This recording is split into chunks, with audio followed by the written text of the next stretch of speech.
खुलुमबाय। दिनै जोङो रामफलबिल दख'रा दुलाराय बर' फरायसा आफादनि जानानै माखासे बाथ्रा क्लियार होनांगौ जोंहा जानानै फैदों।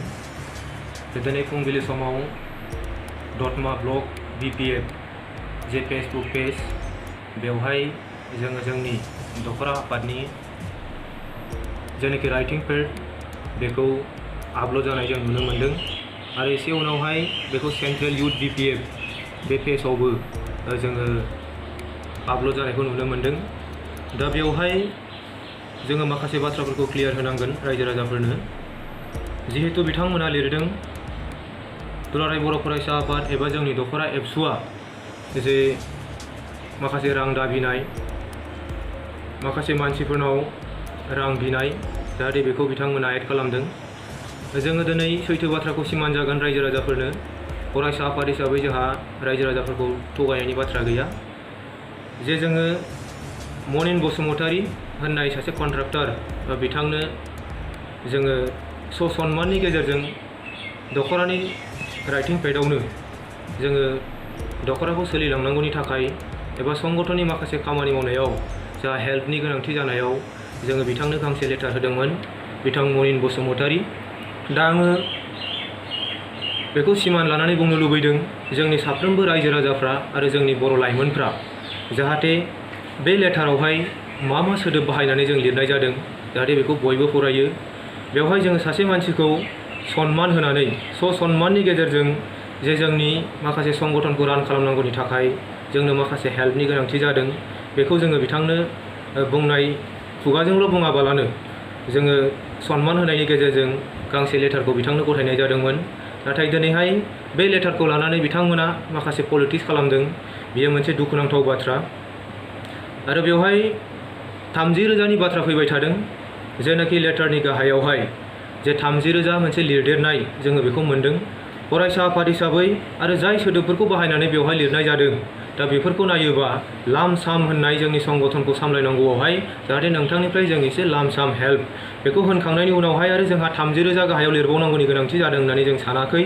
दा बेखौनो जाहाथे नंगौ बाथ्राखौ जोङो सिमान जायो, नाथाय नङै बाथ्राखौ जोङो माब्लाबाबो गनायनानै लानाय नङा।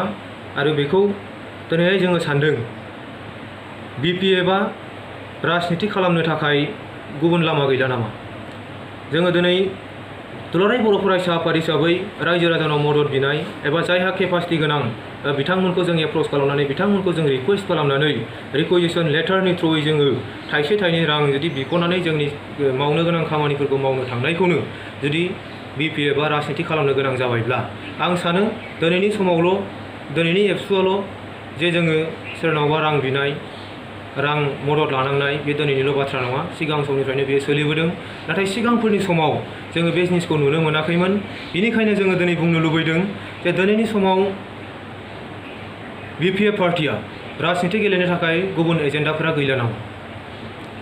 जोङो सोंगोन 17 बोसोर बिथांमोनानो राज खालामनो मोन्दों। रायजो राजाफोरजों साफिसियेन्ट खामानि मावनानै होनो हायोमोन रायजो राजाफोरनो। रायजो राजाफोरजों दिनै गनायजानाया बिथांमोना बांसिन जानांगौमोन।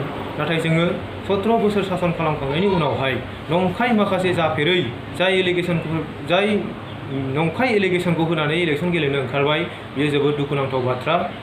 बेखायनो जोङो खावलायदों रायजो राजाफोरखौ जों क्लियार होफिननो थाखाय जोङो बेवहाय दिनै जिरायदों जाहाथे जोंनि माखासे पार्टिफोरा गाव गावनि देरहानांगौनि थाखाय नंखाय माखासे बाथ्राफोरखौ नंगौ बायदि जोंनि रायजो राजाफोरनो मिसलिड खालामो, मिस इनफरमेसन होयो, जाहाथे बयबो जोङो सांग्रां जायो। आरो BPF पार्टिखौ आङो खावलायगोन 17 बोसोराव नोंथांमोना जुदि मोजां खामानि मावनो हादोंमोनबा दिनै बे लेभेलसिम नोंथांमोना पलिटिक्सखौ खालामनो गोनां जायामोन। दिनै नोंथांमोना प्रुफ फोरमान होनानै लानो नागिरदों जे 17 बोसोराव जों जेबो खामानि मावनो हायाखिसै। जोङो नुदों बर' लाइमोनफोरनि माखासे रोंनाय आरो रोङै लाइमोनफोरनि गोबां बेखार जेंना दङ। जोंनि बर' बिमा बिफाफ्रा जाय सिमां दङमोन गथ'फोरखौ लानानै खस्थ' मस्थ' फोरोंनानै जाय मोनसे गथ'नि सायावहाय मोनसे आसा दंमोन, बेयो नोंथांमोननि सरकारनि दिनावहाय कमप्लिटलि फेल जाबाय। नोंथांमोना जोंनि बर' बिमा बिफानि जे सिन्था धारणाखौ मोगथां महर होनांगौ कमप्लिट फेलियर जादों होननानै जोङो सान्दों। दिनै जोंनि गेजेराव हारिजों आरो गुबुन हारिफोरजों मोजां मोनलायनाय मोनसे थासारि गैया। नोंथांमोननि बे 17 बोसोर सासनावनो बर' आरो अना बर' सोदोबा ओंखारदों। सिगां समाव बर' आरो अनाबर' जेबो गैयामोन। दा बेनिखायनो जोङो खावलायदों सिगाङाव माखासे मिशन आरो भिजन गाव गावनि पार्टिनि जे मिशन आरो भिजनखौ सिगाङाव दोननानै जाहाथे खामानि मावो, नंखाय एलिगेसन होनानै जाहाथे पलिटिक्स खालामा, जाहाथे नोंथांमोना मोजां मोजां मिशन लानानै जेनाखि ओनसोलनि जौगानायनि गोजोन खौसेथि आरो शान्तिनि थाखाय जाहाथे नोंथांमोना पलिटिक्स खालामो। दा जों बेखौसो खावलायगोन। दिनै गणतन्त्रआव राजनितिया मोनसे गणतन्त्रनि गेम होननानै जों बुंनो हायो आरो बिनि जाजमेन्टआ जागोन जोंनि रायजो राजा। नोंथांमोना जुदि मोजां रोखोमै मोजां पारफरमेन्स खालामनानै गेलेनो हायोबा रायजो राजाया नोंथांमोनखौ मदद खालामगोन। आरो जुदि नोंथांमोना बेबायदि नंखाय बाखाय फिसा फिसौ माखासे एलिगेसनफोरखौ जोंनि जाथिनि माखासे आफादफोरनि सायाव ब्लेम खालामनानै पलिटिक्स खालामनो नागिरोबा जोंनि गासै रायजो राजाफ्रा बुजिगौ दुलाराय बर' फरायसा आफादखौ रायजो राजाफ्रानो फोथांदों। दिनैसिम रायजो राजानि अननायाव दुलाराय बर' फरायसा आफादा थांनानै दङ। बेनिखायनो नोंथांमोना बेजों जुदि पलिटिक्स खालामनो सानोबा बियो नोंथांमोना फेलियर जागोन। जों बेखौ खावलायबाय थादों। आरो जोंनि ओनसोलावहाय जाहाथे दिनैसिम राजनितिखौ लानानै बांद्राय दुं हाव हाव बारा बाराखै आरो फैबाय थानाय समावबो जाहाथे जोङो शान्तिपूर्ण भाबै इलेक्शनखौ मोजाङै मोजां गेलेनो हायो, मोजाङै मोजां बारहोहरनो हायो। इलेक्शननि नामाव सोरनिबा जिउ खहा जानाय, सोरनिबा थै थरथिंसे बोहैनांनाय जों फरायसा आफादा बेखौ माब्लाबाबो लुबैयाखै। जाहाथे मोनफ्रोमबो राजनिति हान्जानि दैदेनगिरिफोरखौ जों खावलायदों फरायसा आफादनि सायाव गाज्रि ब्लेम खालामनाय आरो जोंनि ओनसोलाव मोनसे गाज्रि थासारि सोमजिहोनो नागिरनाय, गाज्रि बारहावा सोमजिहोनो नागिरनाय जाहाथे मोनफ्रोमबो पार्टिनि दैदेनगिरिफ्रा बिनि गोजानाव थायो, गाव गावनि पार्टिनि वार्कारफोरखौ सामलायलायो। आं बेखौनो खावलायबाय। दिनै नोंथांमोननि सिगाङाव फिन खनसे खावलायबावदों नंथारै जाथारै माखासे एलिगेसनफोरखौ देखायनानै फरायसा आफादखौ रायजो राजाफोरजों गाज्रि मोनहोनो नागिरनाय बे खामानिखौ नोंथांमोना माब्लाबाबो दामाव।